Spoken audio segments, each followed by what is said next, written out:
هاوارتان باش بینەرانی عزیزی پێشەنگ تیڤ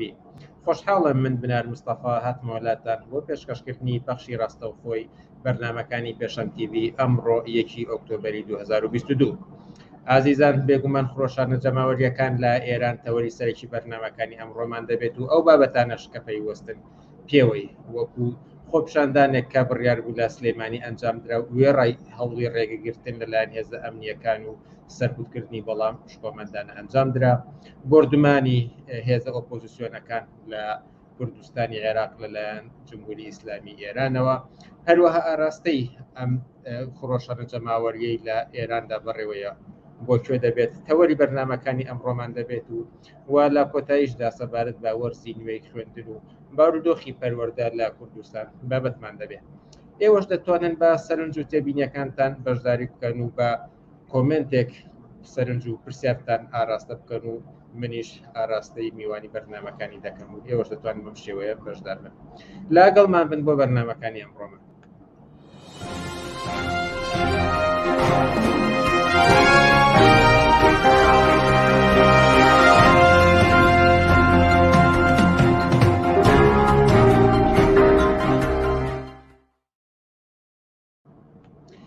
بەڵێ بینەرانی ئازیز، هەر وەکو زۆربەی زۆری شار و شارۆچکەکانی جیهان کە خۆپیشاندان کۆبوونەوە گربوونەوەی دەستە جەمعی ئەنجام ئەدرێ بۆ پاڵپشتی لەو خۆشانە جەماوەریەی کە ئێستا لە ئێراندا هەیە، لە شاری سلێمانیش بڕیار بوو چوارشەممە ئەم کۆبوونەوە جەماوەریە ئەنجام بدرێت. ڕێگیری لێکیرا بەڵام سەرنجام هەرتوانرا ئەنجام بدرێت. بەڵام سەرکوتی هێزە ئەمنیەکان کە تیایدا 5 کەسیشیان دەستگیر کرد، ئێمە ئەمڕۆ یەکێک لەو کەسانە دلاوەر منزیرمان لەگەڵ دەبێت و کە باسێک لەو خۆپشاندانە دەکەین و هەروەها لە زاری خوانە دەیویستین چی ڕوویدا. دلاوەر منزیر، ئێوارەت باش و سوپاس بۆ بەشداریت لە بەرنامەکانی ئەم شەوی پێشەنگ تیڤدا. سپاس بۆ ئێوە و بۆ تەلەڤیزیۆنەکەتان و سپاس بۆ فرسەتی کە بەمتان ناوە تا واقعەتی خۆپیشاندانەکەی سلێمانیتان بۆ باس بکەم. زۆر سپاس کە توانیتان بەشدار بن. منیش لەوێ ئامادە بووم بینیم کە بە بەرچاوی منەوە هێزە ئەمنیەکان تۆیان گرت و ئازارت خوارد و ڕاوانەی ئۆتۆمبیلێکی هێزە ئەمنیەکانیان کردی. زۆر بەداخەوە کە ئەم حاڵەتە ڕوبەڕووی تۆ بۆیەوە. منیش هەستم بەو ئازارە کرد و مای دڵتەنگی و نیگەرانی بوو بۆ من و هەموو ئەوانەی کە لەوێ ئامادە بوون. ئەگەر ئێوە خۆتان بگێڕنەوە چی ڕوویداوە، بۆچی ئێوە دەستگیر کران؟ زۆر سپاس. هەر خۆش ئیشارەت پێکرد. ئێمە لە چوارشەممە لەسەر و بانگەوازی پشتیوانانی ئازادی خوازانی کوردستان و ئێران بانگەوازێکیان ڕاگەیاندبوو کە ڕۆژی چوارشەممە لە سەواڵەکەی سلێمانی لەوێ کۆبوونەوەیەک و پشتیوانی لەو ناڕزایەتیانەی ئێران ئەنجام بدرێت. منیش هەر ئەو پشتیوانانی ئازادی خوازان داوایان لێکردم کە مەسئولیەتی ئەمنیەتی خۆپیشاندانەکە لە ئەستۆ بگرم. منیش بەرحاڵ بە افتخارەوە من ئەو کارم گرتە ئەستۆ و ئەمنیەتەکەیمان ئامادە کردبوو کە چۆن بتوانین لە کەسانێک بێن بیانی خۆپیشاندانەکەمان لێ تێک بن یا کەسانێکی کۆنەپەرست کە خۆیان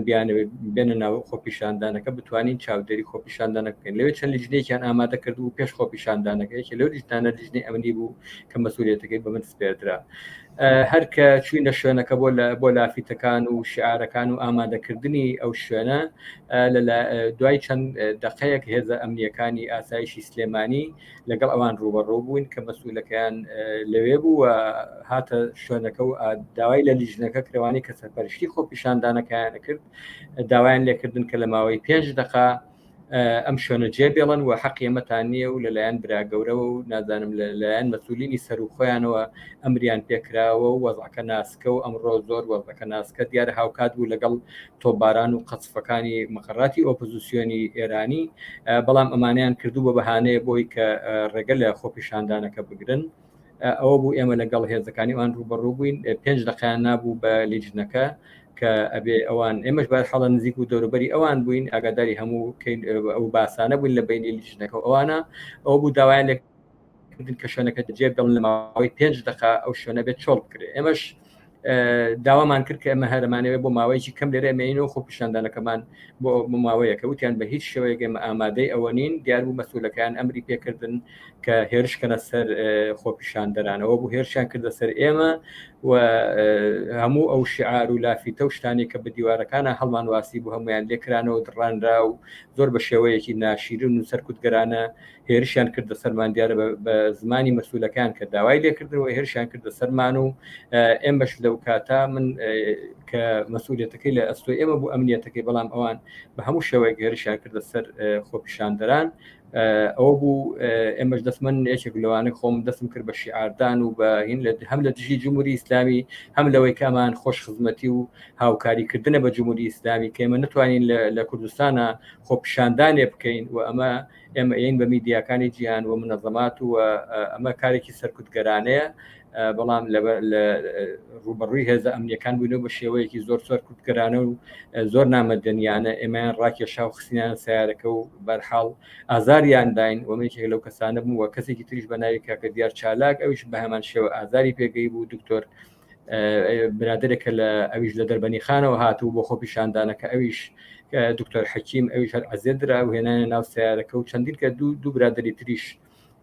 کاک بەرزان و کوڕێکی گەنجی تریشیان هێنا بوو ماوەی 4 کات ژمێر ئێمەیان لە ناو سیارەکان ڕاگرت کە بە شێوەیەکی زۆر نامەدەنیانە زۆر جاریان و گەرمەکانیان بۆ داگرسێن کە دیارە خۆتان نەزانن کە ئێستا لە کوردستان هێشتا گەرماکە هەر بەردەوامە نەک هەر هینیان نەکردین بەڵکو و بێحورمەتی و کەسێکیش کە لە ناو سیارەکە بوو ئەویش هەر بێحورمەتی پێکرا لێدرا زۆرمان عەزیەتمان درا ڕاستیەکەی بۆ سەرکوتکردنی خۆپیشاندانەکە بوو دیارە ئەمە خۆش خزمەتیەکە بە جمهوری ئیسلامی هەم لەوێ ئیشارەشن پێ لە کاتی خۆپیشاندانەکەشە بەڵێ ئەمە هاوکاریکردنی جمهوری ئیسلامی بۆی بە سەرانی جمهوری ئیسلامی بڵێن کە لە کوردستانە سەرکوتیانەکەین لەلایە جمهوری ئیسلامی ئۆپۆزیسیۆنی ئێرانی قەسب کرد هەمان ئەو ڕۆژە بوو کە خۆپیشاندانەکەی سلێمانیش سەرکوت کرا و بەڵام خۆشبەختانە نەکرد نەیانتوانی پێش بەو ناڕزایەتێ بگرن بەڵکو و گەورەتر بوو و نەیانتوانی لە دەست لە کۆنتترۆلی ئەوان دەرچوو کەوتنە هێرشکردنە سەر ئەوەی کێمە لە ناو سیارەکانە ئەمان بینی غازی فرمێژ ڕێژیان هەڵا خەڵکیان بیناکرد بە گولەی پلاسیکی و بە شێوەیەکی زۆر نامەدەنیانە هێرشیان کردە سەر خۆپیشاندەران بەداخەوە بۆ ئەم واقعەتەی کاتەن هەسێ ڕۆژبەر لە ئێستا لە شاری سلێمانیدا ڕوویدا وەکو خۆشتان ئاماژەتان پێکرد کە پاش دەستگیرکردنی ئێوە گازی فرمێسکرێش ڕژا بە گەروی بەشداربوونی خۆپیشاندان و هەتاوە منتەقە بە فیشەکی لاستیکی و برینداربوونی چەند کەسێک هیواد چاکبوونەوە بۆ هەموو ئەوانەی کە زیانیان پێگەی لە خۆپیشانداندا ئەگەرچی خۆتان بە کورتی ئاماژەیەکتان پێدا بەڵام خۆشە بڕێک زیاتر ئاماژە پێدەن کە بۆچی خۆپیشاندانێکی هێندە هێمنانە کۆبوونەوەی بۆ پاڵپشتی لە جەماوەری بەخڕۆشاو هاتوو لە ئێراندا دەبێتە مای نیگەرانی بۆ هێزە ئەمنیەکان و دەسەڵاتداران لە سلێمانی من پێم وایە ئەم خۆپیشاندانانەی خۆ بە خۆشحاڵی و ئەمڕۆ لە شارەکانی لە بەغداش لە پایتەختی عێراقا دووبارە دروست بۆتەوە کە 1 ئۆکتۆبری ساڵی 2009 لە مەیدانی تەحریر و لە شارەکانی تری عێراق ئەنجام درا من پێم وایە ئەمە هەموو کۆنەپەرستانی خستۆتە لەرزە من پێم وایە ئەمەی کە ئەمڕۆ لە عێراق و لە ئێران و لە ناوچەکە بەڕێوە ئەچێت ڕێک لێدانە لە پەیکەری ئیسلامی سیاسی و هەمویانی هێناوەتە هاوار لە بزوتنەوە ئیسلامیەکانەوە لە کۆنەپەرستان لە کوردستان و لە ناوچەکە هەموو نیگەرانن چۆن بزوتنەوەی ئازادی خوازی بزوتنەوەی چەپ و ئازادی خوازی لە کۆمەڵگا ومێدێکی گەورەی یاوە بم بزوتنەوەیە بە خەڵکی ئازادی خواست چۆن لە ئێرانە ئیسا ژنان حیجابەکانیان ئەسووتێنن هەموو ئەم کۆنەپەرستانی هێناوەتە ئەمانیش بەشەکن لەمەوە چارەنووسی خۆیان گریاوە بەم کۆنەپەرستانەوە پەیوەندیەکی زۆر نزیکیان لەگەڵ جمهوری کۆنەپەرستی ئیسلامی ئێرانە هەیە و دەلیلەکەشی هەرەمەیە ئەمان لە ماوەی 31 ساڵی ڕابردووە لە دوای ڕاپەڕینی ساڵی 91 هەتا ئیستا ئەوان هیچ دەستیان لە سەرکوتکردنی ناڕزایەتی هەڵ نەگرتووە ئێمە لە ساڵی 91 لە بزوتنەوەی شورایەوە هەتا ئیستا لەگەڵ ئەمانە ڕوبەڕوو بووین لە چەندین شوێنە لەگەڵ ئەمانە دەرگیر بووین سەرکوتی بزوتنەوەی شورایی هێرشکە لەسەر مەقڕی حیزب کوردی کرێکاری عێراق لە حەڤەی شوبات لە چەندین جار ئەمانە دووبارە بوونەتەوە لە کوردستانە ئەمانە سەرەتایان نەبووە بەڵام ئەمەشیان بۆ ئەوە بوو کە جمهوری ئیسلامی نیشان بن بە جمهوری ئیسلامی بەڵێ ئێمە نەگەر لە ئێرانە ئێوەتانەوە سەرکوتکەن دیارە لە ئێران لە کۆنتترۆلیان دەرچووە بەپێی ئامارەکان لە زۆرێک لە شوێنەکە لە هەموو شارەکانی ئێرانە ناڕزایەتیەکان گەورەتر و گەورەتر ئەبێ لە عێراق بە هەمان شێوەکە لە ئەمڕۆ لە پایتەختی بەغداد بە هەمان شێوە خۆپیشاندانەکان بەردەوامە و ئەمڕۆ لە دەربەنی خان لە کەلاریش هەر خۆپیشاندان بووە و من پێم وایە ئەم بزوتنەوەی فراوان و فراوانتر ئەبێ و ئەمە دلیلی نیگەرانی و ناڕەحەتی بزوتنەوە کۆنەپەرستەکانە و چارەنووسی خۆیان بەم کۆنەپەرستانەوە گرێ درراوە. بینەریش هەمان یەکێک لە بینەران هەمان پرسیاری ئاراستەکرد و کە ئێستا ئێوە وەڵامتاندایەوە کە بۆچی دروشم وتنەوە بە جمهوری ئیسلامی دەسەڵاتداران لە سلەیمانی ناڕەحەت دەکا ئەگەر ویستان دەتوانن زیاتر وەڵام بدەنەوە بەڵام پێتان وایە ئەم ڕێگریە لە کۆبوونەوە و خۆپیشاندان خەڵکی سات بکاتەوە چالاکوانان و ئازادی خوازان کە دەیانێت پاڵپشتی ئەو ناڕەزایەتی فراوانانی ئێران بن ساردیانکەنەوە؟ من پێم وانە چونکە ئەگەر وا وایە هەر ئەو ڕۆژە تەسیری لەسەر خۆپیشاندانەکە بوو ئەوان نەیانتوانی بە غازی فرمێت ڕێژ و بەو هەموو هێزە سەرکوتگەری کە هێنابوویانە سەهۆڵەکە و لە دەوروبەریە دوای خۆپیشاندەران کەوتن نەگەر نەیانتوانی بەڵکو هەروەکی شارم پێ فراوان و فراوانتر بوو و من پێم وایە ئەمەی کە تۆ ئیش باست کردەوەی کە تۆ ئیشارەت پێ من پێم وایە ئەمە سەرەتایی دروستبووری ئەم ناڕزایەتیانێ من پێم وایە ئەمانە زیاتر و زیاتری شەبێ خۆپیشاندانەکانی ئێران ئومێدێکی گەورەی یاوە بە بزوتنەوەی ئازادی خوازی و ڕێکخراوەی جۆراوجۆر شکل بگرێ بۆ پشتیوانیکردن لەم حرەکەتە ناڕزایەتیانەی ئەو ڕاپەڕینەی کە ئەمڕۆ لە ئێرانە هەیە و شارەکانی ئێران و کوردستان و هەتا کوردستانی ئێرەی گرتوێتەوە و ئەمەی بەغدادیش ئومێدێکی بە بەغدادی ژاوە کە جارێکی تر لە مەدانی تەحریر و لە شارەکانی عێراق کە ئەم بزوتنەوە کۆنەپەرستانە بێنێتە لەرزە. من پرسیارێکم نەماوە ئەگەر شتێک ما بێت لە پەیوەند بە خۆپیشاندانەکەی ڕۆژی چوارشەممەی سلەیمانی یاخود مامەڵەی هێز ئەمنیەکان لەگەڵ ئێوە دەستگرتنی ئێوە بتانەوێ ئاماژە پێدەر فەرمونون. من سوپاسی هەموو ئەو ئازیزانە ئەو بەڕێزانەکەم کە لە خۆپیشاندانە بەشداریان کرد ئازیەتیان بوو لەلایەن هێزە ئەمنیەکانەوە ئازار دران سوپاسی هەموو ئەو بەڕێزانەکەم کە خەمی ئێمەیان بوو کێمە لە زیندانەکانە ڕاگیران پەیوەندیان پێوەکردین لە دەرەوە لە ناوە سوپاسیەوە کەم سوپاسی تەلەڤیزیۆنی پێشەنگەکەم تەلەڤیزیۆنی حیزبی کۆمونیستی کرێکاری کوردستان کەم فرسەتی بە ئێمەیە هیوادارم کە ئەمە بتوانین زیاتر و زیاتر ئەم خۆپیشاندانانە بەهێز بکەین بتوانین بە شێوەی جۆرا و جۆر هاوپشتی و هاوپشتی خۆمان بە خەڵکی ڕاپەڕی شارەکانی ئێران و کوردستان ڕابگەێنین بتوانن هاوکاریان بین هاوپشتیان بین و بتوانین زیاتر و زیاتر پشتیوانی زیاتریان بۆ ڕاکێشین. دەستی ئێوە خۆش بێ سوپاس بۆ تەلەڤیزیۆنەکەتان هیوادارم سەرکەوتوو بن. دلاوەر منزیل یەکێک لە بەشداربووانی خۆپیشاندانی ڕۆژی چوارشەممە و یەکێک لەوانی کە دەستگیر کران لەو خۆپیشاندانەدا زۆر سوپاس بۆم دەرفەتەی پێداین و بەشدار بوویت لە بەرنامەکانی ئەم شەوی پێشەنگ تیڤیدا. زۆر سوپاس بۆ ئێوەش دەستان خۆش. ئازیزان وچانێک دەدەین و پاشان سەبارەت بە بردومانی هێزە ئۆپۆزیسیۆنەکانی ئێراندا کوردستانی عێراق چاوپێکەوتنێکمان دەبێت لەگەڵ عەبدوڵڵا مەحموود سەرنووسەری بڵاوکراوەی بۆ پێشەوە وچانێک دەینەوە لاتە.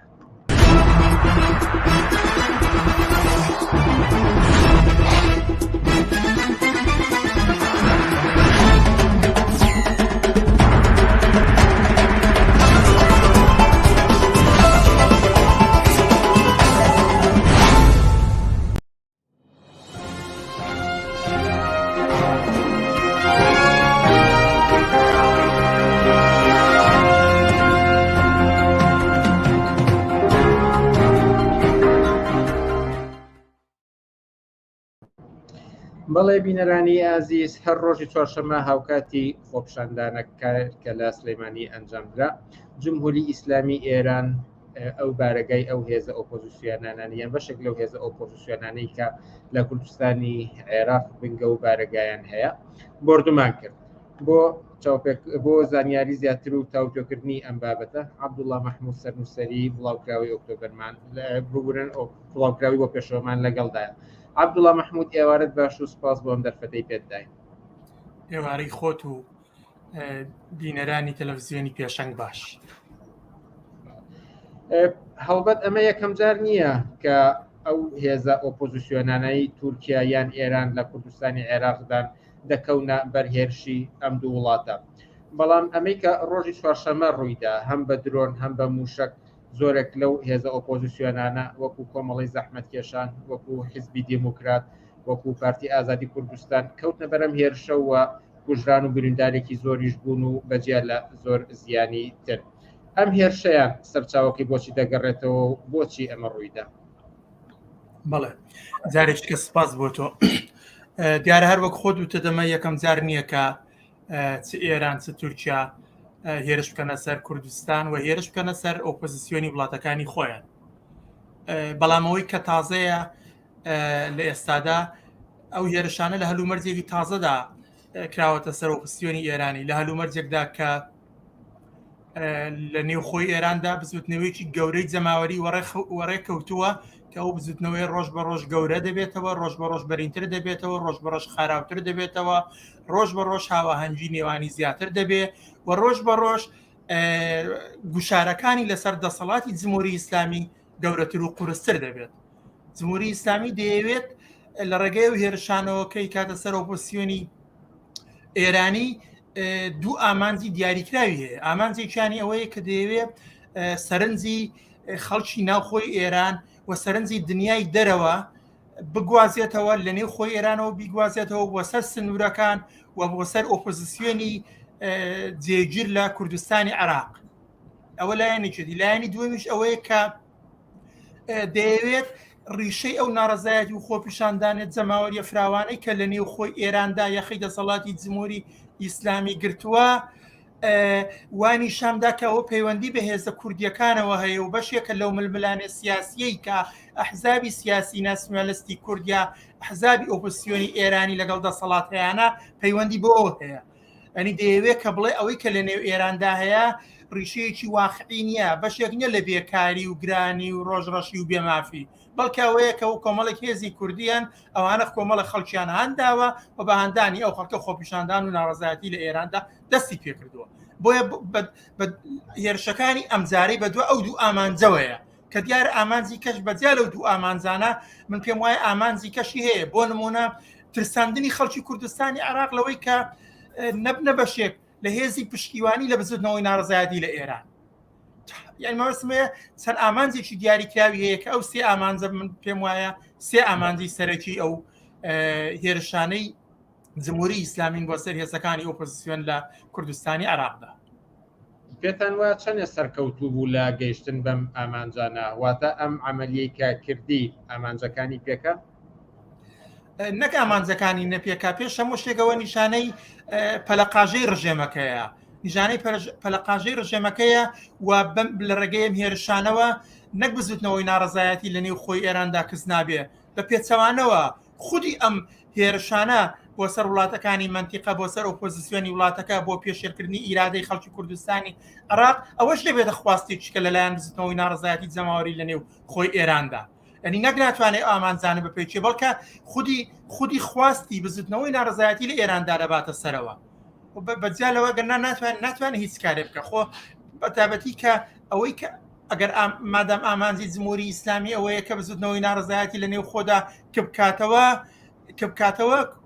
خواکردنەوەی بزنەوەی ناڕزایەتی لە نێو خۆی ئێراندا بە بۆمباباران و سنوور بەزاندن و هێرشی درۆن و هەتا کردەوەی تیرۆرەستی و بەرینبوونەوەی و بەردەوام پێدانیشی ناتوانێت ڕێگایەک بێ بۆ ئەوەی کە جمهوری ئیسلامی لەژێر ئەو زەبرە گەورەیە دەربێنێ کە ئێستا ڕوبەڕوویەتی لە نێو خۆی ئێراندا. نەخێر بە ئامانجەکانی نەگەیشتووە نەکرد لە کوردستانی نەک لەوێدا تا لە کوردستانی عێراقدا ئێستا خواست و دژایەتی بۆ جمهوری ئیسلامی زیاتر پەرە پێدەدا لە ئاستی دنیای دەرەوە لەو ناڕەزایەتی خۆپیشاندانانەی کە دەکرێت دیسان خەڵک گوشارەکانی بۆ سەر ناوەندە نێودەوڵەتی و UN و ئەوانە زیاتر دەبێت کە گوشار بخانە سەر جمهوری ئیسلامی. یعنی خودی ئەم هێرشەی جمهوری ئیسلامی کردوەتی بۆ سەرۆزەکانی ئۆپۆزیسیۆنی ئێرانی بە پێچەوانەوە بە زیان بۆ خودی جمهوری ئیسلامی دەگەڕێتەوە بۆ ئەو سیاسەتی کە ئەو بەرەستەوە گرتووە زەربە لە خودی ئەو سیاسەتی خۆشی دەدات. نەک ناتوانێت هیچ کاریگەریەکی لەسەر ئۆپۆزیسیۆنی ئێرانیە بێ لەوانەیە بتوانێت وەکو قوربانی لێ بکەوێتەوە کە هەرێستا بەداخەوە ژمارەیەک خەڵک قوربانی بوون خەڵکێک ئاوارە بووە خەڵکی ئەو ناوچانەکە لەو بارەگا و بنکانی هێزەکانی ئۆپۆزیسیۆنی ئێرانیدان تووشی دڵڕاوچێ و نائەمنی بوون وەتا خەڵکی مەدەنی بوونەتە قوربانی دیارە ئەوانە زیانێکی گەورن بەڵام ئەمانە ناتوانێت جمهوری ئیسلامی لە شتێک ڕزگارکە کە لە شوێنێکیکە تووشکێتی ئەین تۆ لە جغرافیایەکی کە ڕوبەڕووی بزوتنەوەی چکەی گەورەی کۆمەڵایەتی بەڵام تۆ دی لە شوێنێکیکە خەریکە شەڕ بە شتێکی کە دەفرۆشی بە شتێکی کە دەفرۆشی کە ئەمە ناتوانێت بیکە هەتا ئەمە ناتوانێت ڕێگر بێ لەوەی کە هێزەکانی ئۆپۆزیسیۆن دەخالەت و دەوری خۆیان لە نێو بزوتنەوەی ناڕزایەتی ئێراندا نەک ناتوانێت کەمی بکاتەوە زیاتری دەکات بۆیە من پێم وایە بەڵێ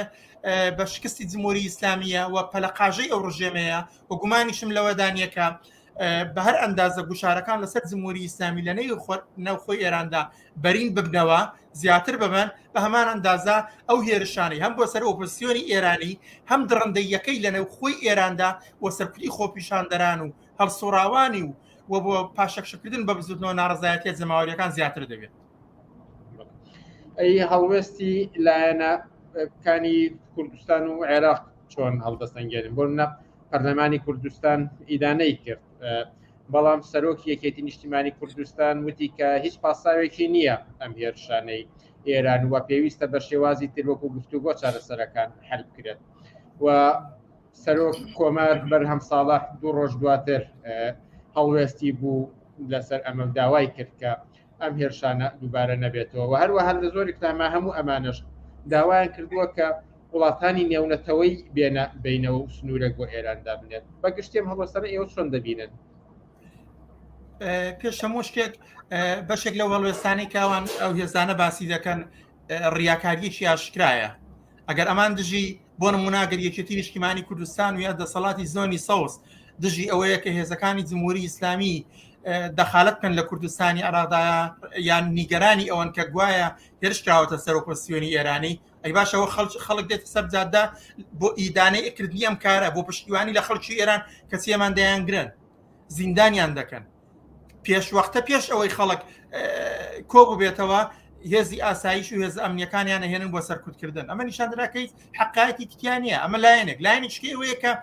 لەسەر ئاستی عێراقدا هەتا خودی لە ئاستی عێراقیدا بەشێک لە ڕەسەڵات لە عێراقدا سەر بە جمهوری ئیسلامیە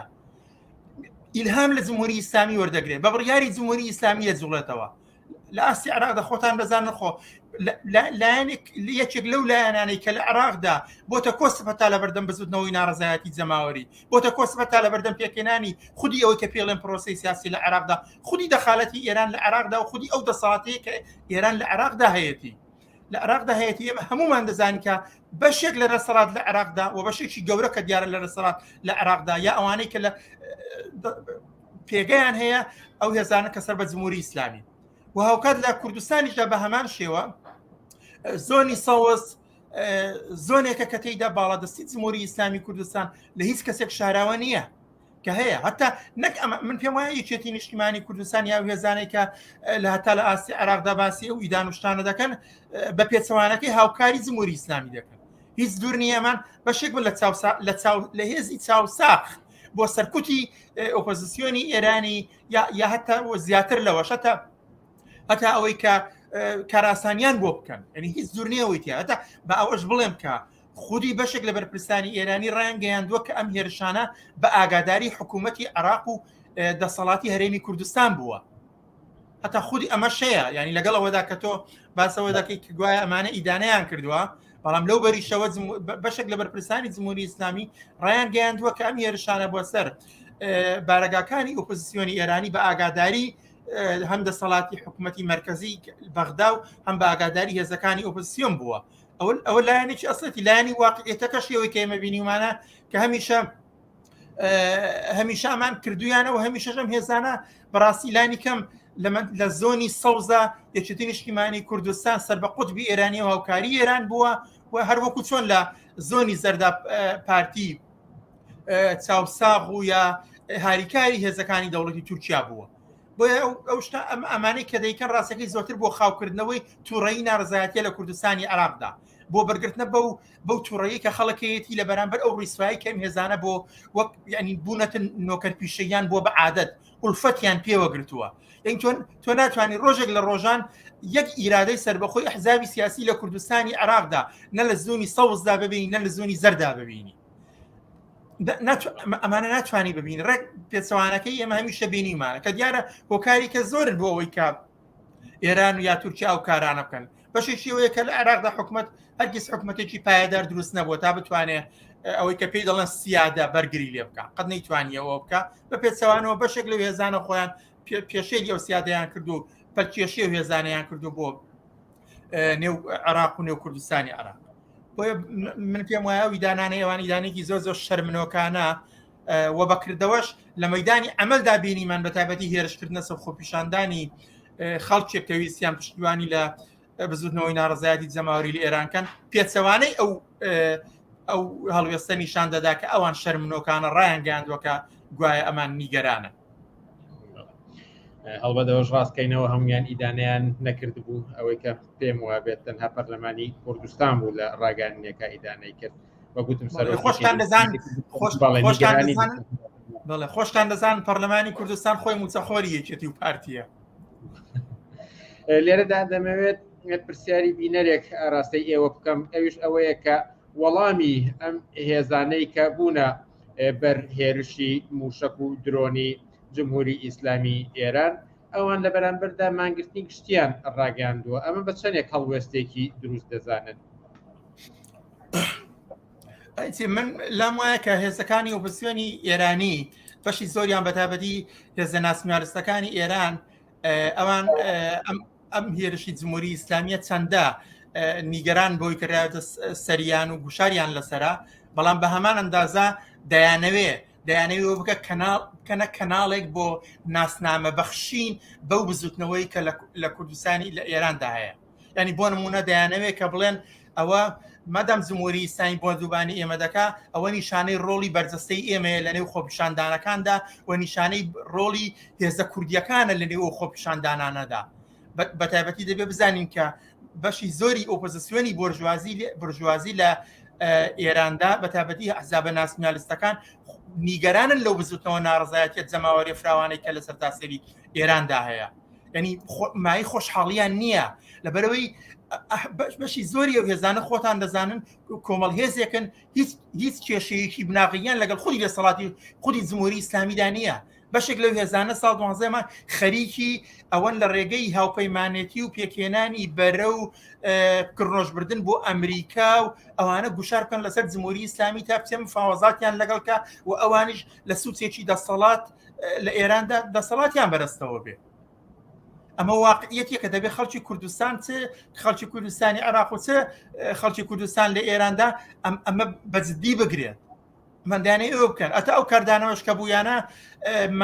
مانگرتنی سەراسەری ئەوانە لە ئێستادا کە خەڵک لەسەر جادەیە و خواستی ڕوخانی ئەو ڕژێمەی هەیە مانگرتن بەتەنها ناتوانێت کارێ بکەم من پێم وایە هەتا ئەگەر وەک تاکتیکیش بێت تاکتیکێکی دروست نییە تاکتیکی دروست ئەوەیە کە بچی ئەو بزوتنەوە ناڕزایەتی لەسەر شەقامەکانە و ڕۆژ بە ڕۆژ شیعارەکانی ڕادیکاڵتر دەبێتەوە بچی ئەوە بەهێزترکەی لەوە مهمتر ئەوەیە بچی ئەو هاو ئاهەنگەی کە لە نێو بزوتنەوە جۆرەکان لەسەر ئاستی ئێران و کوردستاندایە بە قووەتری بکەیت بەمانە دەکرێت لە جێگەی ئەوەی کاتا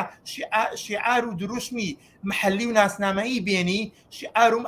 شیعار و دروشمی سەراسەری بێنی کە سەرجەم خەڵکی ئێران تیایدا هاوبەشن بە کوردی بە عەرەبی بە بلوزی تا دواییەوە و هەر خودی بزوتنەوە ناڕزایەتیەکەش لە ئێراندا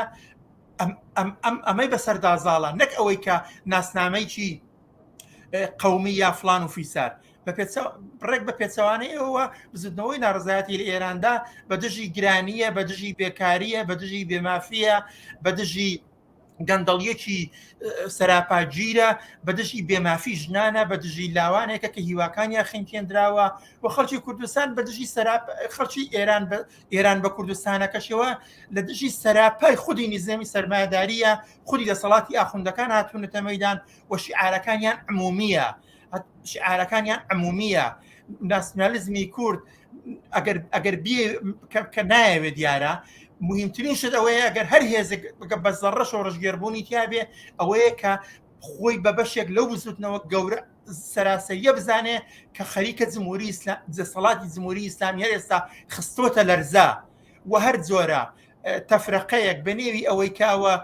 کووردە ئەو پەیوەندی بە مەسەلەی کووردەوە هەیە و تا دوایی ئەوانە زەربە لەو بزوتنەوەیە دەدا کە دیارە من مەبەستمەوە نییە بڵێم کە خەڵکی کوردستان زوڵمی لەسەر نییە یا خەڵکی کوردستان یا بزوتنەوەی شۆڕژگێڕانەی خەڵکی کوردستان لەلایەن دەسەڵاتی ئاخوندەکانەوە دژایەتی ناکرێت تەبعاً هەموو ئەمانە هەیە بەڵام هەتا خودی ئەو بزوتنەوە کۆمەڵایەتیانەیکە لە بزوتنەوەی شۆڕژگێڕانەی خەڵکی کوردستانەوە بۆ بزوتنەوەی ژنان و لاوان و سیچی هەموو ئەوانش بەجیا دەتوانێت تەنها لە چوارچێوەی بزوتنەوەیکی سەراسەری گەورەدا خاراوتر بێ پێشڕەوتر بێ تەجروبەکانی زیاتر بێ پێشڕەویەکانی گەورەتر بێ دەستکەوتەکانی زۆرتر بێ نەک ئەوەی کە تۆ بێی خۆت زیاکەیتەوە و تاکتیک و شعارهەیەک بەرەسەوە بگری کە زیای دەکاتەوە لەو شعار و دروشمە پایانەی کە بناغەکەی ناڕزایەتیە بەرەسەڵاتی جمهوری ئیسلامی وە سەراسەریە. کاتمان لەبەردەستانەماوە بەڵام پێم خۆشە هەر ئەم پرسیارش بکەم و دووە پرسیارێک و ئەگەر پێ زۆر بە کورتی وەڵام بدەنەوە بۆ ئەوەی کە جارێکی تر جمهوری ئیسلامی دەست نەبات بۆ هێرشێکی لەم جەشنە و خەڵکی مەدەنی و ئۆپۆزیسیۆنی ئێرانی نەبنە قوربانی چی ڕێگە چارێک لەبەردەستدا هەیە؟ دەمان زۆر ڕێگە چارە هەیە و بەشێک لەوانە هەر ئێستا دەستی پێ کردووە یەکێک لەوانەوەیە کە خەڵکی کوردستانی عێراق هێرش بۆ سەر ئۆپۆزیسیۆنی ئێرانیا بۆ سەر کوردستانی عێراق هاوکات پێشێرکردنی ئیرادەی سیاسی خەڵکی کوردستانیشە وێرە بێ خەڵک پێشە مشێک خەڵکی کوردستانی عێراق لە بەرامبەر چۆن پشتیوانی خۆیان بۆ بزوتنەوەی ناڕزایەتی جەماوەری خەڵکی ئێران دەربڕیوە و لە دڵەوە پشتیوانی ئەو بزوتنەوەیە دەکەن دەبێت بە هەمان شێوە لە بەرامبەر ئەو لەشکرکێشی و ملهوڕی جمهوری ئیسلامیدا دیسان ئەوەش بەخواستێکان و لە جێ بوەستنەوە. دووەمیان بەشێکەوەیە ببێتە بەشێک لە شیعاریت خواستی بزوتنەوەی ناڕزایەتی لە ئێرانیشکە گوشارەکانی زیاتر بێ لە پاڵ و دروشمانێک کە هەیەە ئەمان ببێتە ئەوە. سێم بەڕاستی بێ گوشار بۆ UN و ئەمانە بێ کە مادام ئەمان لەبێن و خۆیان بە پرزەزانن UN گوشاری بخرێتە سەرکە سنوورێک دابنێ بۆ لەشکرکێشی وڵاتەکانی منتیقەوە لەوانەش جمهوری ئیسلامی ئێران و هاوکات حکوومەتی عێراق و هەرێمی کوردستان ئەو دوو دەسەڵاتە ئەبێ لە جێگەی ئیدانەی شەرمنۆکانە بێن بەڕەسمی و بەڕۆشنی وە لە ئاستی باڵادا نەک لە ڕێگەی دەسەڵاتە کارتۆنیەکانەوە بێن بەڕسمی ئیدانەی ئەوە بکەن و هەر بزوتنەوەیکی ناڕزایەتیش بەدژی لەشکرکێشی ئێرانی وەڕێخرا ئەمان پسن پشتیوانی بکەن نەک سەرپتی بکەن وەگەوەی کە بینیمە. خاڵێکێک ئەوەیە کە لە ئاستی دنیادا هەم ئەو بزوتنەوە ناڕزایەتی و خۆپیشاندانانی کە ئێستا لە دنیادا هەیە بۆ پشتیوانی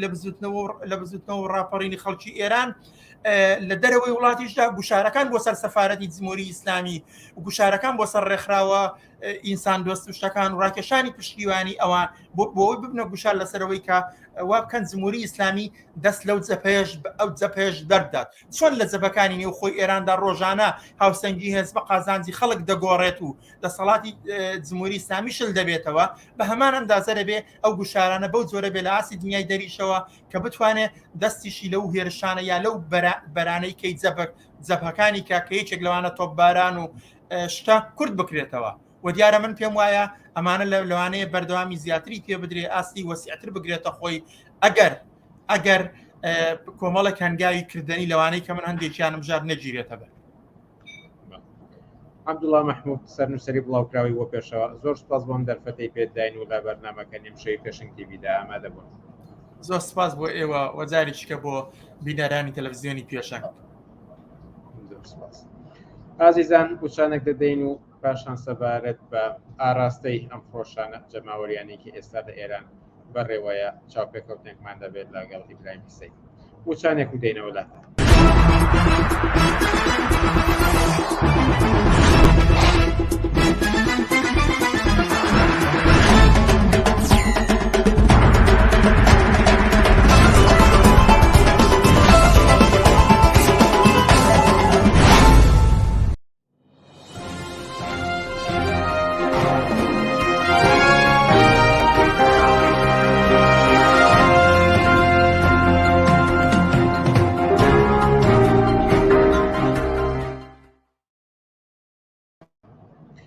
مەڵی بینەرانی ئازیز وەکو ئاماژەم پێداکە ئیبراهیم حسین چالاکوانی سیاسیمان لەگەڵدایە سەبارەت بە ئاراستەی ئەم ناڕەزاتی و فرۆشەنە جەماوەریەکە لە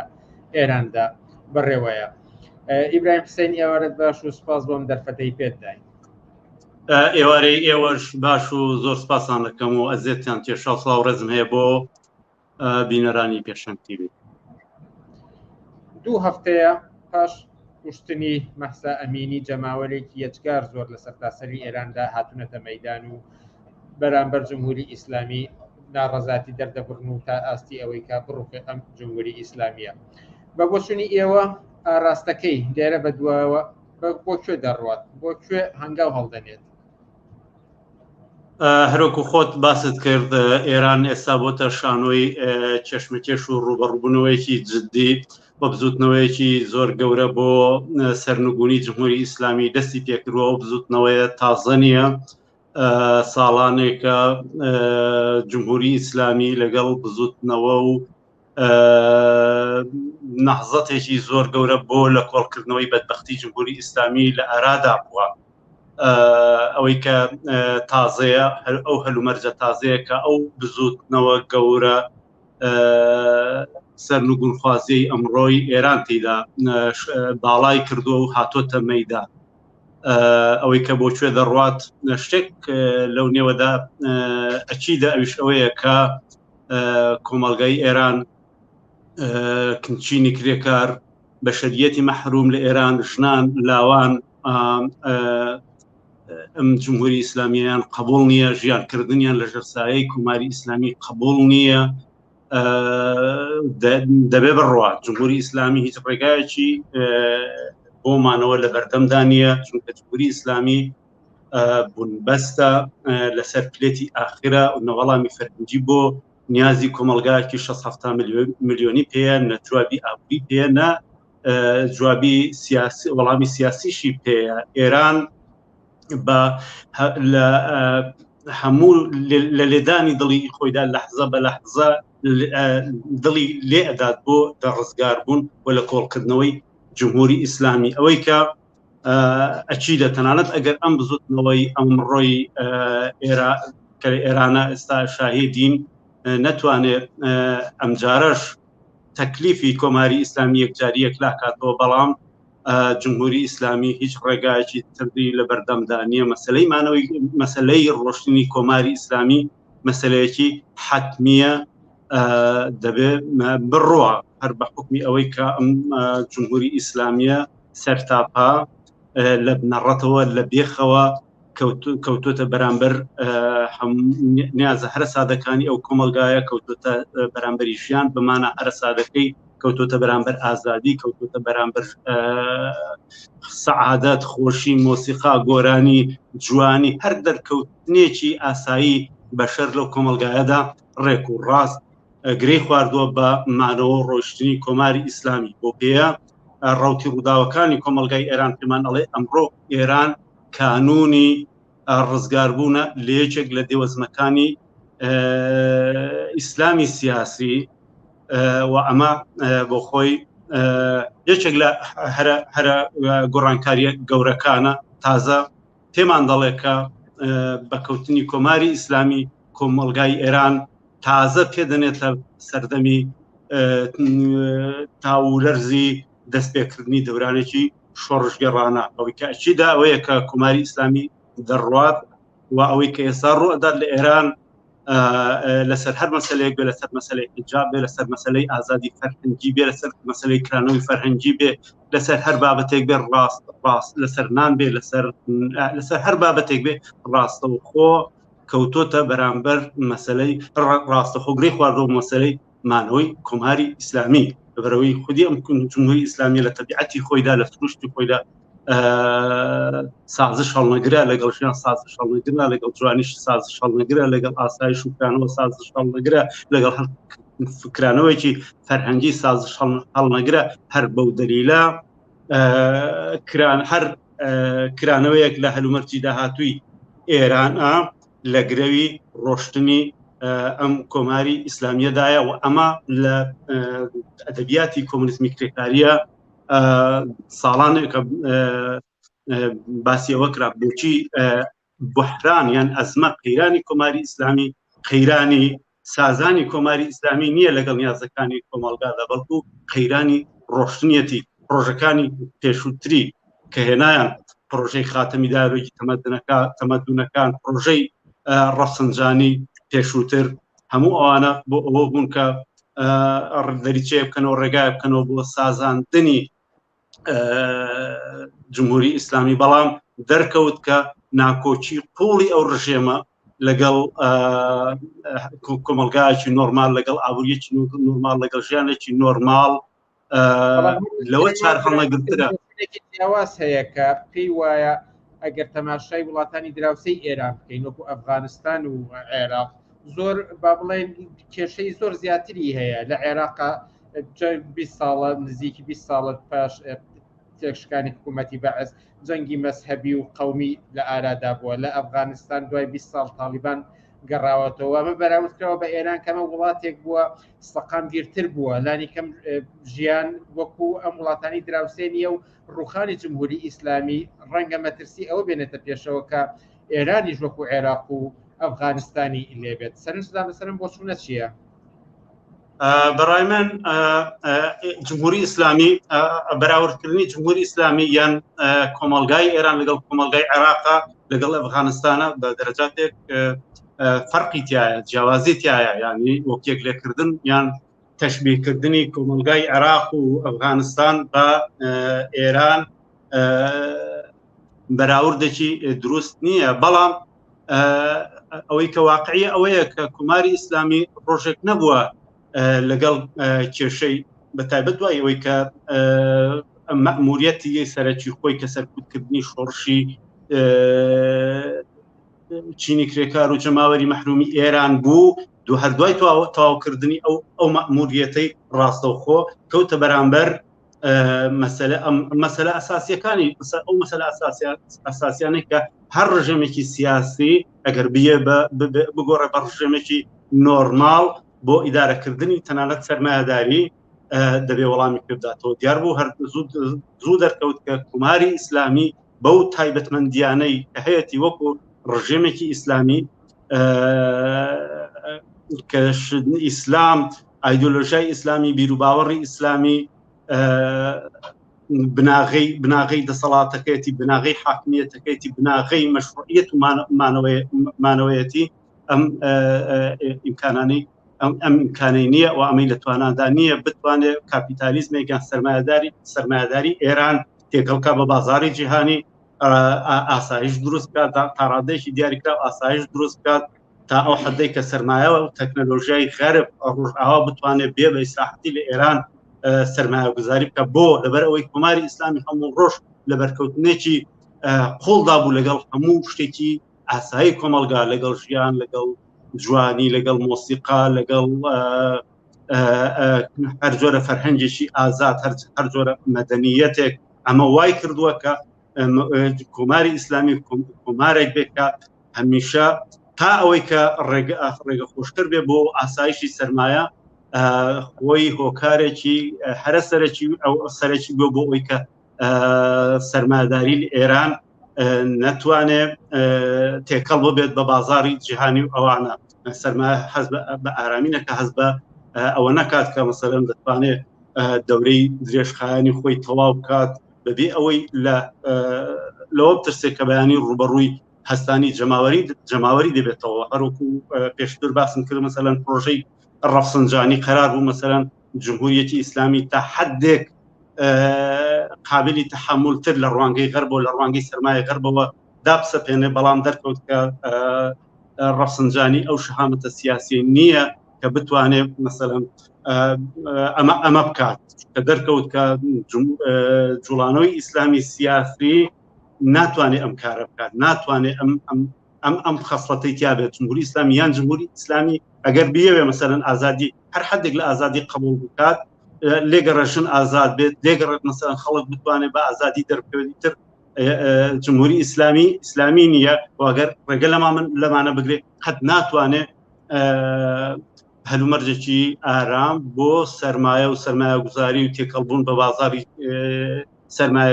سەرمایە جیهانی ئەوانە دابین کات ئەمە ئەگەر ئیزافە بکەینە سەر ئەو هەلومەرجە نائەمنەی کە خودی بوونی ئەو بزوتنەوە سیاسیانەی ئیسلامی سیاسی لە مەنتەقە مەسەلەی ئیسرائیل ئەو پێکدادانەی کە لە ناوچەدا هەن هەموو ئەوانە وا ئەکات کە ئەو جۆرە وڵاتانەی کە تیاندا وڵاتانی ئیسلامین بەو معنایە نەتوانن قەت بگۆڕن بە وڵاتانێکی ئارام و حوزەیەکی ئارام بۆ کەڵەکەی سەرمایە هەر بۆیە شەپۆلی گەورە هەبووە پێکدادانی گەورە بووە ئەگەر خۆ شەڕەکانی بۆ شەڕی ئێران عێراق فریای کەوت جمهوری ئیسلامی لەو ڕێگەی کردەوە بۆەوەی جمهوری ئیسلامی ئەتاگەر بۆ ماوەیەکی کەمیش بێ لەو پرسیارە ئەساسیە خۆی دەرباسکە 8 ساڵیان بەمە تێپەڕان دواتر غەرب و ئەمریکا بە تایبەت بە ڕێگەی داگیرکردنی عێراقەوە لە ڕاستیە کۆمەکێکی زۆر گەورەیان کرد کە جمهوری ئیسلامی بە تایبەتی لە سەردەمی خاتەمی و کەمێک پێش دەورەی خاتەمی کە بزوتنەوەی خوازیاری سەرنگونی ئەو جمهوری ئیسلامیە بە تەواوەتی یان بە شێوەیەکی سەرەتایی خەریک بوو دەست پێ بکە فریای کەوتن و ڕێگەیان بۆ کردەوە هەروەکو بینیمان ئەم پێکدادان و ئاژاوەیەی کە لە ناوچەکە دروستیان کرد و لە عێراق دروستیان کرد دەریچەی کردەوە بۆ ئەوەی جمهوری ئیسلامی جارێکی تریش هەناسەیەک بچێشێت و ئەم بزوتنەوەی خوازیاری بزوتنەوەی سەرنگونی بزوتنەوەی سەرنگونکردن و ڕووخاندنی جمهوری ئیسلامی تا ڕادەیەک پاشەکشە بکات چونکە عێراقی کەوتە دەست هەموو ناوچەکەی تا ڕادەیەک کەوتە دەست هێزەکانی ئیسلامی سیاسی بەڵام بەو دەلیلەی کە بەرکەوتنی ئەو جمهوری ئیسلامیە لەگەڵ نیازەکانی کۆمەلگای ئێران لەگەڵ خواستی ئەو کۆمەلگایە بۆ ئازادی بۆ ڕزگار بوون ئەوەنە قۆ بوو دیار بوو هەر کاتێک بێ لە هەر هاوسنگێکی هێزێکی گونجاوتر دیسانەوە چینی کرێکار و نەوەی ئەم سەردەمەی کۆمەلگای ئێران ژنان دیسانەوە ئەو جمهوری ئیسلامیە ڕوبەڕووی هەمان چارەنووسی ڕۆشتن و کەوتن دەکەنەوە هەروەکو ئێستا دەیبینی شتێکی تر کە گرنگە لێرەدا باسی بکەین ئەویش ڕۆڵ و کاریگەری جمهوری ئیسلامیە بەسەر ناوچەکەدا ئەگەر بە شێوەیەکتر بپرسم جمهوری ئیسلامی ئێران ئێستا ڕووخا چی کاریگەریەکێ بێت لەسەر ناوچەکە و عێراق و کوردستان بە دیاریکراوی ئەوەی کە گومانی تێدا نیە کاتێک کە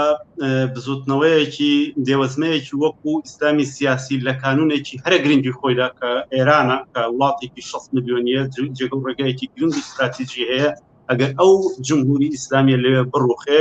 بە مانای ئەوەیە کە بزوتنەوەی ئیسلامی سیاسی دووچاری چارەنووسێکی ڕەش دەبێت بە خۆری ئەو بزوتنەوەیە بە مانایەک هەموو بزوتنەوانەی کە لە فەرەکی ئیسلامی سیاسیدا خۆریان ڕوو بە ئاوابوون دەچێت و دەکەونە ژێر فشاری بزوتنەوە ئازادی خواز و ڕادیکاڵ و سکولاریستەکانی ناوچەکە من پێشترش لە گفتوگویەکی ڕادیۆی پێشەنگا باسی ئەوەم کرد کە ناکرێ کۆماری ئیسلامی بڕوخێ لە ئیسلامی سیاسی لە دەوڵەتی لەدەست دەربێت چارەنووسی کۆمەلگای لە یەکێک لە کانونە هەرە گرنگەکانی خۆی لەدەست دەربێت لە وڵاتێکی 7 ملیۆنیدا بڕوخێ بەدەستی بەشەریەتی ئازادی خواست ناکرێت لە عێراق ئیسلامی سیاسی بەڵایەکی بەسەر نەیە ناکرێت لە تورکیایە بەڵای بەسەر نەیە ناکرێت لە هیچ شوێنێک و هیچ گۆشێکی ئەو دنیاە چاوەڕێی ئەوە نەکە کە ئەو بزوتنە چاوەڕێی ئەوە نەکە کە بکەوێتە بەرامبەر تەوەقعاتی ڕادیکال چاوەڕوانی ڕادیکال بزوتنەوە ڕادیکال و سکولاریستەکانی ناوچەکە بە معنایەک ئەمە داوای مانەوە بۆ بزوتنەوەی ئیسلامی ئەگەیەنێتە قۆناغێکی چارەنووساستر بە معنایەک ڕێگا ئەکاتەوە کە ئەو کابوسەی کە شەرقی داماو کردووە شەرقی کە چەند ملیار بەشەرێکی داماو کردووە بۆ یەکەم جار ڕەنگە دەرفەتی ئەوە پەیدا بکە کە جدیتر ڕادیکالتر بێ ئەملا و ئەولاتر بۆ لە کۆڵکردنەوە و کوردکردنەوەی دەستی ئەو دێوەزمە فاشستە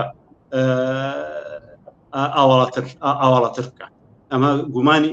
گومانی تێدا نیە بەڵام تا ئەوەندەی کە بە خودی ڕووداوەکانی ئێران دەگەڕێتەوە دوای ڕوخانی جمهوری ئیسلامی ئەگەر فەرض ئەوە بێت کە دەڕوخێکە یەکێک لە احتمالە هەرە واقعیەکان هەرە ناچاریەکان ڕۆیشتنی جمهوری ئیسلامیە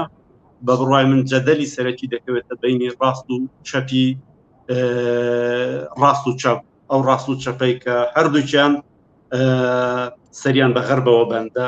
سەریان بە ڕۆژئاوا بەندە ڕاستی ڕۆژئاوا کە سەڵتەنەت تەڵەب بوو لە هەنگرانی شاو ئەو بزوتنەوانن کە بانقی نێودەوڵەتیان لە پشتە لەلایە کە دەیانوێت بە شێوەیەکی تر مەسەلەن سەرمایهداری ئێران ڕێک بخەنەوە تێکەڵ بکەن و لەگەڵ بازاری جیهانی و لە لاشی تریش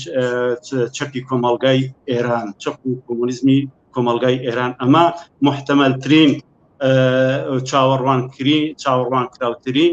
سیناریۆیەکە کە ئێمە هەر ئێستا دەتوانین بە شێوەیەک لە شێوەکان بیبینن هەر ئێستا جەدەلی چەپ و ڕاستی کۆمەڵگا خەریکە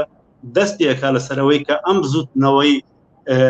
نایە بە جمهوری ئیسلامی ئەو بزوتنەوەی کە دەوێت جمهوری ئیسلامی لە کۆڵکاتەوە سەرنجام چێ بەدەستیەوە دەگرێت چێ ڕابەری دەکات و لەوێشەوە چارەنووسی دەسەڵات و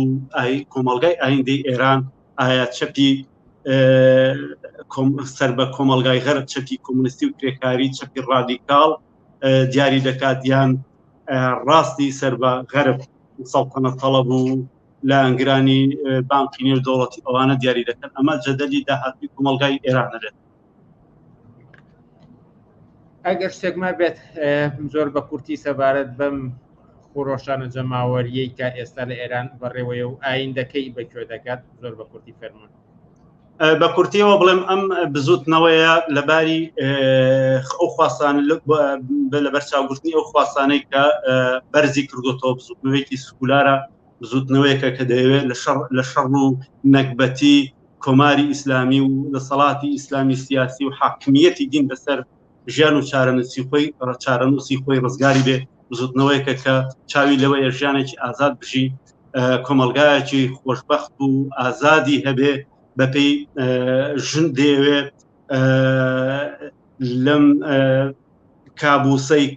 لەو نەکبەتیەی لەو حقارەتەی کە ئیسلامی سیاسی بەبەری دابڕیوە نەجاتی بوێ لاوانی ئەو کۆمەلگایانەوێ ژیانێکی ئازاد بژین بتوانن لەزەر لە ژیان وەربگرن بتوانن ئیسیفادە لە دەستکەوتەکانی فەرهەنگی بەشەریەتی ئەم سەردەمە بکەن هەموو خواستانە پێمان دەڵێت کە ڕێگەیەک و پەیوەندیەکی قوڵی بە کۆمونیزمی کرێکاری و کۆمونیزمی ڕادیکاڵ هەیە کە خوازیاری لە هەڵوەشانەوەی کاری بکرێت خوازیاری دامەزراندنی کۆمەلگایەکی ئازادە بۆیە ئەوەی کە گرنگە ئەوەیە کە لەم جەدەلە چارەنووس سازەیە خەڵکی کرێکار و زەحمەتکێش بەشی محتاجی کۆمونیزمی کۆمەلگا لە ناوچەکە و لە ئێران ئەوەیە کە لە پشتی چەپ لە پشتی ئەڵتەرناتیوی چەپ بەدیلی چەپ کۆمونیزمی کرێکاری ئەمڕۆ تەواوی چەپی کۆمەلگا بە معنایەک لە ماناکان نوێنەرایەتیەکە ڕابوەستن بە هیچ کەمێک قایل نەبن بە هیچ پینەوپەڕۆیەکی ئەو هەلومەرجە قایل نەبن ئەم بزوتنەوەی دەستی پێ کردووە و تەنیا بزوتنەوەی کە دەیەوێت ئەم بەدبەختیە لە ڕەگ و ڕیشەوە دەربێنێت کۆمونیزمی کرێکاری چینی کرێکار چەپی کۆمەلگای ئێرانە بۆیە ئەو ڕۆژانەی کە چارەنووسی ئێران دیاری دەکات هەر ئەم ڕۆژانن و هەر خەڵکی کرێکار و زەحمەت چێر جەماو ژنان لاوان بچنە پشتی هەر بزوتنەوەی بە معنایەک چاگیان خراپ خەریکن لە ڕێگایەوە بڕیان لەسەر چارەنووسی خۆیانەدەن و ئەگەر بچنە لە فەرزی کەوتنی جمهوری ئیسلامی بچنە پشتی ڕاستێکی تر بۆژوازیەکی تر دیسانەوە سەرمایهدارێکی کلک و گوێکراوی ترمان پێشکەش دەکات کە بناغەکەی کاری بەکرێە بناغەکەی داماڵینی ئینسانە لە ئازادی بۆیە ڕێگا ئەگەر ئەمڕۆ ڕێگاکان کراونەتەوە لە کۆتایی لە سەرەتای قەرنی 21 ئێران دەتوانێت کانونی ئازادیەکی گەورەتر کانونی ڕزگاریەکی فراوانتر بێ کانونی تەنانەت ڕزگارێکی سوسیالیستی بێت هەرچەندە ئێستا ئەوەی کە ڕوو ئەدا شۆڕش نییە بەڵام هەموو ئاماژەکان بەرەوە ئەڕۆنکە ئێران ئەمڕۆ ئامادەترین کۆمەلگایە بۆ ئەوەی کە ئەم شاڵاوە سکولارستیە ژیان خوازە ئازادی خوازە بگۆڕێ بە سەرکەوتنێکی سوسیالیستی سەرکەوتنێکی استراتیژی سیاسی سوسیالیستی ئەمە کاری ئێمەیە و هەموو ژنانی ئێران هەموو لاوانی ئێران ناچاری لێرەدا کۆتایی پێبێنین زۆر سپاس کە بەشدار بوویت لە بەرنامەکانی ئەم شەی پێش زۆر سپاسانەکەم و هیوای سەرکەوتنتان بۆ سپاس زۆر سپاس ئازیزان وشانێک دەدەین و پاشان هەوڵەدەین ئەو ماوە کورتی کە ماوە سوودی لێوەرگرین سەبارەت بە پەروەردە و دەستپێکی ساڵی نوێی خوێندن لە کوردستاندا وشانێک و دەینەوە لاتان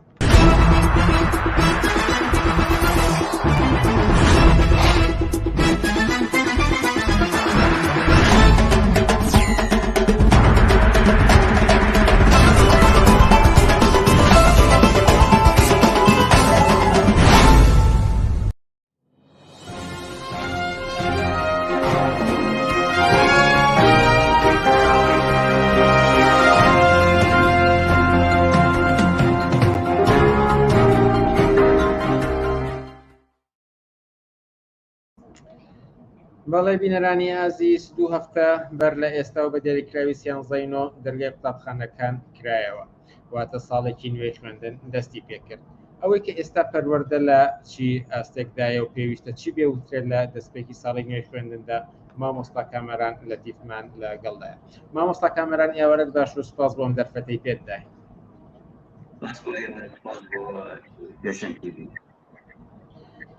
دوو هەفتە بەر لە ئێستا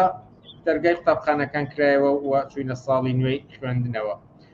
بە بۆچوونی ئێوە سەرەکی ترین خاڵێک لە پەیوەند بە پەروەردە لە کوردستانەوە چین کە پێویستە ئاماژیان پێ بکرێت لە ئێستادا دووبارە سپاسانەکەم دەستخۆشیتان یەکەم دیارە سەرەتایی هەموو ساڵێک پێویستە کۆمەڵێک هەیە کە بێت بێت و کۆمەڵێک هۆکار هەیە بۆی کە ساڵێکی سەرکەوتوو ئەنجام بدرێت کە دەست بەجێ بکرێت لەوانەیەکێک لەوانە پرۆگرامی خوێندن و کتێب و چاپکردنەکانە و ئامادەی مامۆستایانە و هەروەها خوێندکاران لەبارێکی دەرونی و لەبارێکی ئارام و کەشوهەوایەکی ئارامە بێنە قوتابخانەکانەوە ئەتوانم بڵێم ئەم ساڵ هیچێک لەمانە جێبەجێ نەکرا هەم لەوەی کە کتێب و پرۆگرامەکان کە باس لەوە کرا کە بە چەند مانگ باسی لەوە کرا کە کتێبەکان چاپکرا و ئامادەکراوەکە ئێمە تاکو ئەم دەقیقەی بەقساکەی کتێبی پرۆگرامەکان زۆرێکیان کوردی هەیە و تەنانەت چاپکراوە کەشی ئارام و قوتابیان کە پێویستە لەبار و دۆخێکی باشە بن کە بۆ ئەوی کە ئامادە بن بۆ ئەوی کە بخوێنن ئەمەشیان بە هەمان شێوە خۆتان نەزانن کەشی کوردستان لە جێوێکی زۆر گەرمە بووە کە مناڵان بەداخەوە لە سیانزەی نوێە گەرماییەکی زۆر هەبوو لە قوتابخانەکان کە هیچ هۆکارێکی بێنەکەرەوە نەبووە و زۆرێک لە قوتابخانەکان تەنانەت ئەوەی کە پانکەیەکیشیانە بووە کە ئەمە تەسیر لە خوێندن و پرۆسی پەروەردە ئەکات کامان وەزارەتی پەروەردەش بەردەوام ڕکلام بۆەوە کە ئێمە کەم و کوڕی و پێداویستەکانی قوتابخانەمان ئامادە کردو جێبەجێ کردو کامانش نەبووە سێ هەمیشانەوەی کە مامۆسایان پێویستیان بەوەیە کە لەبار و دۆخێکی دەرونی و گونجاوە و لەبار و بارودۆخێکی ئەوەی کە مامۆسایان بە شێوەیەکی باڵێن ڕێکوپێک بارێکی دەرونیان بێن کە قوتابخانەکان بکرێنەوە ئەمیشان دەروانە بووەکە ئەبینین هەم موچە هەم بەرزکردنەوەی موچەمانە هیچی خواستی مامۆسایان بۆ کە تاکو ئێستا هینی پێ نەکرا وەڵام پێ نەدراوە موچە لە کاتی خۆیان نییە بەرزکردنەوەی موچە بە هەمان شێوە نزیک بە 8 ساڵە بەردەوام ساڵێک دوایەکان ئەمانە و کۆمەڵی بوردەکاری لە پرۆسەی خوێندنە کە دەتوانم دوای بێبەسەری و یەک بە یەک باسیکە هیچی جێبەجێ بەڵێ ئەگەرچی ئەمە ڕاستەوخۆ ڕەنگە پەیوەندی بە ساڵی نوێی خوێندن و پەروەردەوە نەبێت بەڵام ناتوانم نەپرسم کە لە پەرلەمانی کوردستانە لە ماوەی ڕابردووە لە دوو دانیشتنی جیاواز دارەدەی پەرلەمانتارەکانەوە باس لە بە جۆرێک باس لە لێدانی منداڵ لە لێدانی قوتابی بەرگری لێکرا لە هەم هەمواری پرۆژە یاسای بەرەنگاربوونەوەی تونند و تیژی و هەم لە پرۆژە یاسای پەیوەند بە خوێندنەوە. سەرنجی ئێوە لە سەرم جۆر کۆمنتانە چییە کە بەرگری لە لێدانی منداڵیان قوتابی دەکات؟ بەداخەوە ئەو ئەندە پەرلەمانی کە ئەو لێدوانەی یابوو شڵە هەر لێدوانی تەنا خۆی وایە بەداخۆ زۆرێک لە ئەسی باڵا و ئەتوانم بڵم لە سلکی پەروەردەشایە بە هەماشەوە بیرەکاتەوە کە لێدان لە قوتابی بە جۆرێک لە چارەسەر ئەزانێت یاخود لێدان و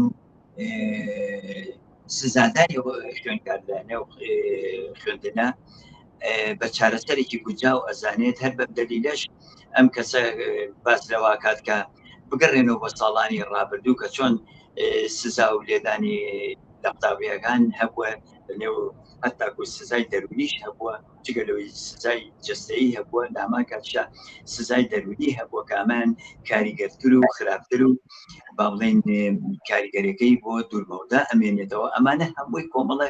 هۆکارن کە ئەندام پەرلەمانە و زۆرێکیش لەوەی کە ئاوا بیرەکاتەوە باس لەواکەن کامانە بگەڕێتەوە بەڕاستی ئەمە نەک لێدوانی ئەم کەسە وایە هەر لە جێ خۆیان پێچینوی لێ بکرا لە ئەسێکە کە ئەمە بەساب نوێنەری کەسانێکن کە دەیان پێداوە نوێنەری کەسانێکن کە پێویستیان بەوەیە جۆرێک لە یاسا و جۆرێک لە یاسا بەرهەمبێننکەوەی کە ببێتە ڕنگانەوەی کۆمەڵگەیەکی ئاسوودە بەداخەوە ئەو بیرلەوەکەن بکەن چۆن مناڵ سزا بدەن لەبەرەوەی کە لێ ئەدرێت لە کاتێکە مناڵ پێویستی بەوەیە هەم خۆشەویستی بدرێتێ هەم پێویستی بەوەیە کە ڕێنمایی تەندروستی بدرێتێ هەم پێویستی بەوەیە کە گەورەکان لەژێر چاودێری و لەژێر یاسایەکی مۆدرێن و پێشکەوت خوازە پەروەردە بکرێت نەک جای ئەوەی کە تۆ مناڵ بە شێوەیەکی وابی لێ بکەیتەوە کە سزای بدەیت ئەنجا ئەوەی کە پەروەردە بێت ئەمەی کەم ئەم کەسەی ئەم ئەندام پەرلەمانی ئەم لێدوانەیە بە ئەترافی خۆی هیچ شتێک لە پەروەردە نازانێت و هیچ نێگەی سەرێک کێشێت لەوەی کە لەم لێدوانانە ئايات و بەداخەوە هیچ ئاو بەبێ لێ پرسیینەوەش تێپەڕێت. بابەتێکی ترکە گرنگە ئاماژە پێبدەنەوەی کە پەروەردە لە وڵاتانی پێشکەوتووە بەردەوام پێشڕەوی دەکات لێکۆڵینەوەی تازە بابەتی گوێ دێنێتە ئاراوە لە کوردستان چەندێک پەروەردە بەرهەم سودمەند بووە لەم بەرهەمە تازانە. من بەنمونەیەک دەست پێەکەم کە پێشەوەی بێمە ناو ستودیۆوە باس لەوەکە کە بەڕاستی هەواڵێکی زۆر سەرنجڕاکێش بوو من بۆ خۆم هەم جێگەی داخە هەم جێگەی ئەوەی نیگەرانیی قوڵەکە ئەبینی لە بازیان هەواڵەکە وایە ئەڵێ لە بازیان لە قوتابخانەیەک تەنها لە یەک پۆلە 83 قوتابی داوامەکەن بەڕاستی ئەمە جێگەی ئەو پەڕی شەرمەزاریە بۆ ئەم دەسەڵاتە بۆ ئەم سیستەمەکە 83 خوێنکار لێک پۆلدا بخوێنێت تۆ ببینە ئەم مناڵانە چی فێرە بن بەدەر لەوەی کە ئەم مناڵانە لە چ جێگەکان و لە چ بوارەکان و لە چۆندا ئەنیشن و لە چۆنی هینەکەن مامۆسا بتوانێت ئەوەی کە پێیەتی ئەوەی کە وانەکانیان بۆ شکاتەوە ئەم قوتابیانە تەنها ئەوەی کە دانیشێت ئایا من پرسیارەکەم مناڵی چ بەرپرسێک یاخود چ بەرپرسێک ڕاستیە بێت مناڵەکەی لە شوێنێکی ئاوایە بخوێنێت ئەمە بەدەر لەوەی کە دەیان و سەدان قوتابخانەمان هەیە کە پێویستی بە نۆژەن کردنەوە هەتاکو جۆرە هەندێکیان لەو قوتابخانانە مەترسی ڕوخان و مەترسی ئەوەی لەسەرەکە لە هەر دەقەیەکا بێت دیوار و سەقفی قوتابخانەکە بڕوخێ بەسەریانە کامە لە چەند ساڵی ڕابردووان نمونەشمان هەبوو بینیوشمان باشە ئەمانە زۆرێک لەوەی کە ڕەبتێکە بوو بە پرسیارەکەی بەڕێزێت کە پێویستە چی بکرێت ئەو سیستەمە ئەڵبەتە من باسی سیستمی پەروەردە بە شێوەیەکی گشتی باسکەین ڕەنگانەوەی ئەو سیستەمەیە کە حاکمێتی هەیە لە کوردستانە ڕنگانەوەی ئەو دەسەڵاتەیە کە ئێستا لە کوردستانە بە جۆرێکەوەی کە هەموو جووکەکانی دەسەڵات و هەموو بە پەروەردەشەوە خۆڕخی کردووە کە جیاکاری و چینایەتێکی گەورەی وە قڵشتێکی گەورەی لە نێوان کۆمەڵگەی کوردستانە دروست کردووە کە چینێکەوە ئەوەی باڵادەستە و دەوڵەمەندن کاتوانن لە خوێندنگە ناحکومیەکانە بخوێنن بە ساڵانە بە پارێکی زۆر و ئەتوانن کام کۆلێجی کە زۆر گرنگە لە کۆلێجی پزیشکیەوە بگرێ هەتاکوانی تر بە پارە ئەتوانن بخوێنن بەدەرلەوەی کە ئاستی ئەم خوێندکارەیە ئاستی ئەم کەسە چۆن و چۆن نییە ئەتوانن بخوێنن بە زەبری پارە لەو لاشەوە بینین چینێکی ترکاوەی کە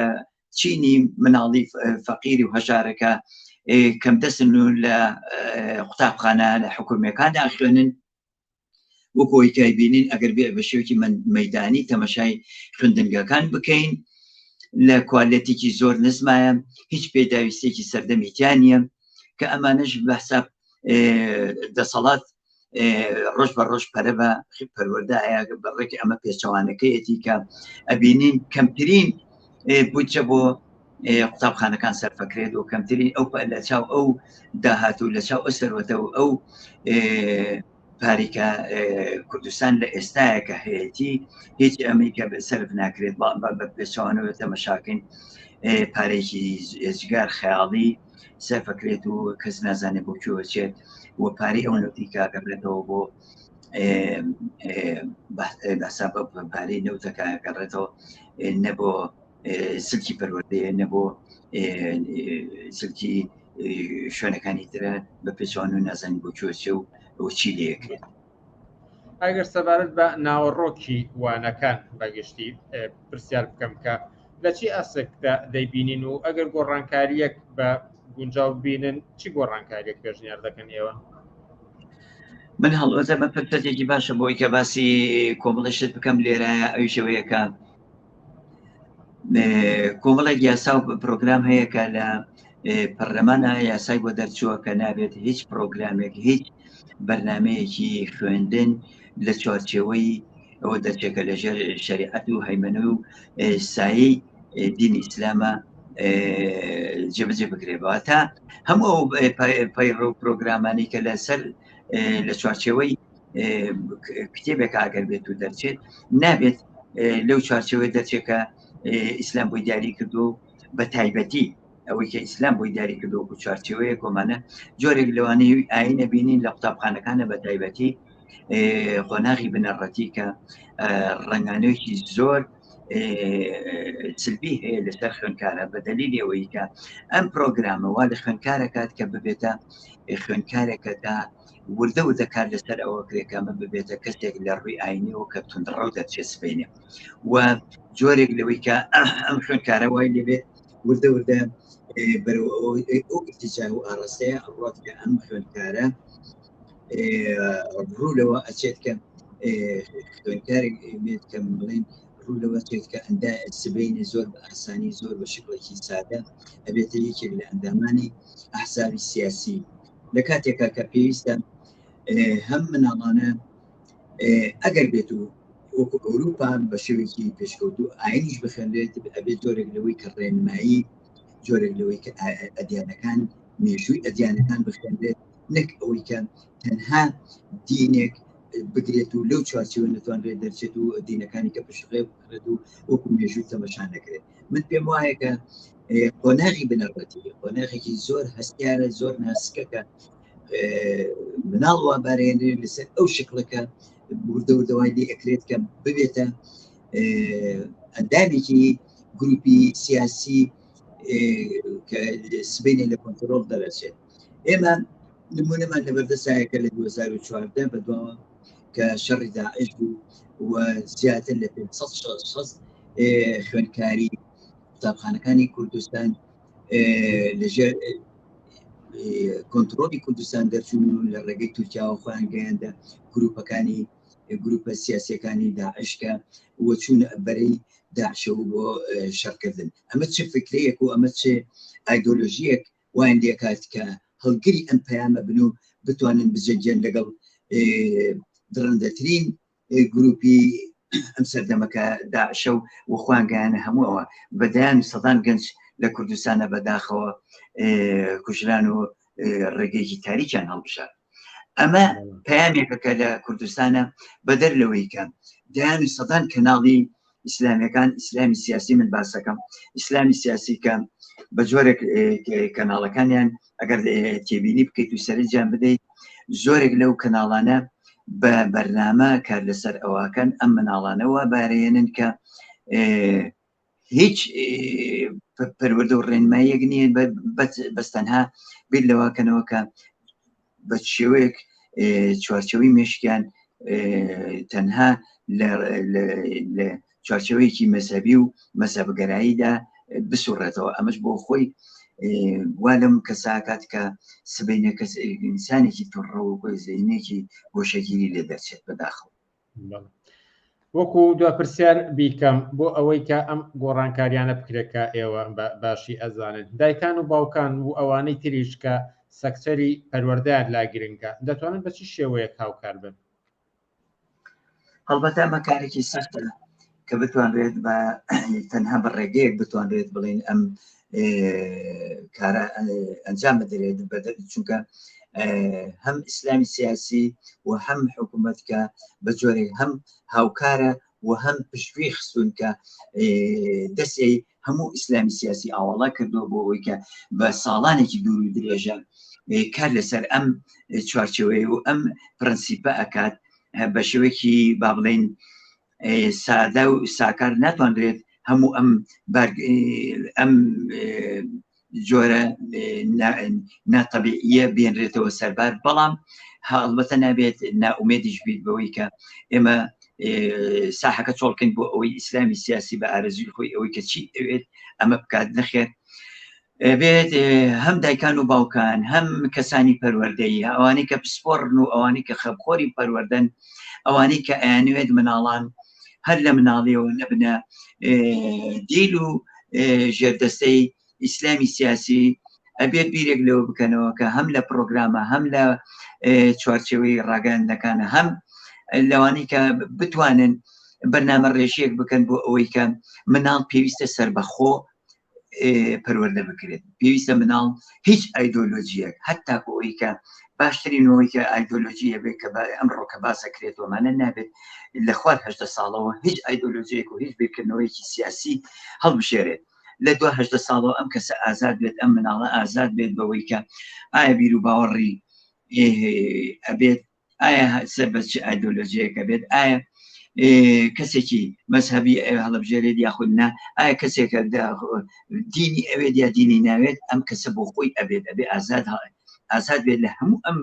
ئەفکارانە بەڵام بەداخەوە ئەبینی لە مناڵی 6 ساڵەوە و بگرێ خواردتریش کار لەسەر ئەمانە ئەکەن بۆ ئەوەی کە سبەینە ببنە نێچیرێکی زۆر سادە و ساکار کە کاریان لەسەر ئەکەن هەم بە ڕاگەاندن هەم بە شێوەیەکی پراکتیکی هەم بە شێوەی ئەوەی کە قوتابخانە دینیەکانیان ئەمانە بۆ خۆی کاریگەری و ڕەنگانەوەیکی زۆری هەیە لەم چەند ڕۆژە وەزیری ئەوقاف لێ دوانێکیا کە ئەڵێ مۆڵەت نایی بەو شوێنی با بڵێن ئەو شوێنانەی کە پەروەردەی ئاینی لێ ئەکرێت هەتاکو نزانی جێڕگە و جێگەکە چۆن نییە ئەما بینێن ڕەنگانەوەیکی زۆری لە نێو گروپە ئیسلامیەکان و ئیسلامی سیاسی هەبوو کە باسییان لەوە ئەکرد کە ئێمە نابێت هیچ ڕێگریەکمان نەبێت لە چی شوێنێکی ئەم جیانەیە هەبووە لە چی شوێنێکی ئەم سەردەمایە هەبووە کە تۆ بتوانیت کۆمەڵێک یاسا ڕێگای هەبێت و بەبێ مۆڵەت لە ناو ماڵە و لە مزگەوتە و من بە ئاگادارم لەژێر زەمینەکانی مزگەوتەکانە کۆمەڵێک مناڵانی کچ لە تەمەنێکی زۆر ناسکا کە 6 ساڵ هەتاکو 10 ساڵ هەمووی بەلەچکەوە دەرسی قورئانیان پێدەگوترێ لە کاتێکە بە ئەترافی خۆیان زۆرێک لەمانە و زۆرێک لەو خوێندکارانە تەحەڕشی سێکسیان پێکراوە ئەمە هەڵبەتە هەم حکوومەتی هەرێم کە زۆر خەمساردە لەم بوارەیە و نەیتوانیوە کە چوارچەوەیەک بۆ ئەمە دیاریکات یاسایەک بۆ ئەمە دیاری بکات کە هەر کەسێک ناتوانێت هەستێت و دەورێ و پەیمانگایەک و چزانم شوێنێک تەمین کات بۆ ئەوەی کە کۆمەڵێک لە خوێندکارانی ورد مناڵان لە کوڕان و لە کچان کوڕێکی گەنج دەستیان پێ ئەوترێت ئەمانە هەمووی من بۆ خۆم ئاگادارم بۆ ئەوانەی کە ئەم هێنا نەبووە هەتا کۆی کە مزگەوت تەواو نەبووە تەنها هەیکلێک بووە ژێر زەمینەکان کردو بۆی کە دەرسی قورئانی تیا بخوێنرێت ئەمە ئەبێت سنوورێکی بۆ دیاری بکرێت سنوورێک بۆ ئەمانە دیاری بکرێت کە نابێت هەر کەسێک کەسێت و بەپێی مەزاج ئەمانە دەورات و ئەمانە بکاتەوە بە شێوەیەکی گشتی پرۆسی پەروەردە لە کوردستان بەڵێ پرۆسی پەروەردە ئەگەر بەم شێوەیە بڕات شکست لە دوای شکست تۆمار ئەکات پێویستی بەوەیە کە کەسانی ئازادی خواست کەسانی خەمخۆری پەروەردە بێنە سەرخەت بۆ ئەوەی کە چوارچێوەیەک و یاسایەکی مەدەنی دابڕێژن کە مناڵان مداخلەی سیاست نەکەن مداخلەی هیچ ئایدۆلۆژیەک و هیچ فکرەیەکی تونڕەوی و هیچ فکرێکیان بەسەرا نەسەپێنرێت بەڵکو ئەم مناڵانەوە بێنرێت کە پەروەردەیەکی تەندروست بن لەسەر و هەشدە ساڵە خوان ئازاد بن چه فکرێک و چێ بیر و باوەڕێک بۆ خوان هەڵ ئەبژێرن. کامەران لەتیف مامۆستا لە قوتابخانەدا زۆر سپاس بۆ ئەم دەرفەتەی پێدای. سپاس بۆ ئێوەش. ئازیزان خۆشەویستان سپاس بۆ ئێوەش کە بەشدار بوون لەگەڵمانە و بیدەری بەرنامەکانمان بوون. لێرەدا دێینە کۆتایی بەرنامەکانی ئەم هەفتەیەمان تا هەفتەی ئایندە کاتێکی خۆش بۆ هەموو لایەک و هەر شاد و سەرکەوتوو.